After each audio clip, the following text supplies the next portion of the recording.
Atuhamize Yorum's journey towards establishing JORA Shoes was inspired by a chance discovery in his garden of a worn-out shoe that he repaired and wore with pride.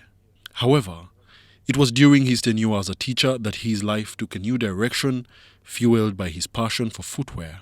At the school where I was teaching, they needed to buy shoes, and someone delivered the shoes. We got them, and I was like, hey, you mean these shoes can be made in Uganda? The person was like, yes.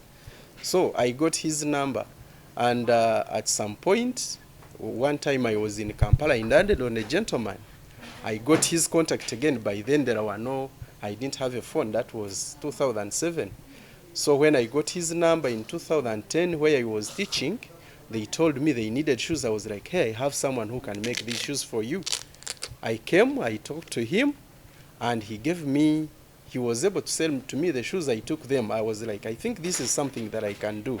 One vital aspect of JORA Shoes' commitment to local sourcing is its partnership with Kawumu Tannery. This tannery, commissioned by President Yoweri Kaguta Museveni in October 2022, provides the essential raw material, leather, which JORA Shoes transforms into high-quality footwear. The leather, which we use, it is quite expensive. It's not cheap when you compare it with the synthetic leather, which is imported from China or elsewhere. Then the other thing is also the soles, because some of the soles we also import them. So those constitute the biggest cost of JORA Shoes. JORA Shoes has adopted a strategic marketing approach targeting bulk consumers, such as schools that purchase sizable quantities to supply their students and make a profit.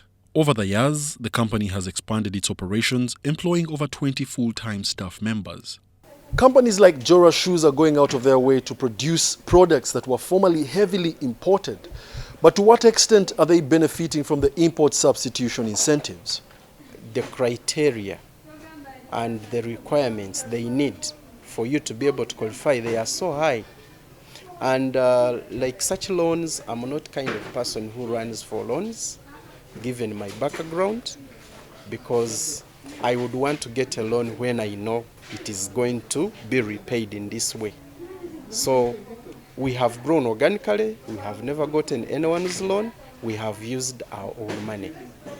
As the workforce has grown, so has the complexity of managing the business, requiring careful economic decisions to ensure its sustainability.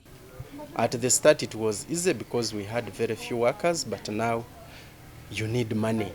There has to be constant production, short of which they will be seated and they will not be working, and you'll be making a loss. Despite the company's success, JORA Shoes faces challenges, particularly in dealing with inconsistent, costly electricity supply. These issues, coupled with substantial tax expenses, have led to the fluctuations in production capacity. On good days, the company can produce up to 300 pairs of shoes, but this output can be influenced by fluctuations in demand. JORA Shoes stands as a testament to the potential of import substitution in Uganda's economy. As the company continues to grow, it remains an example of how small industries can play a significant role in economic development, even in the face of challenges. Wadulo Mark Arnold, UBC News, in Rubaga, Kampala.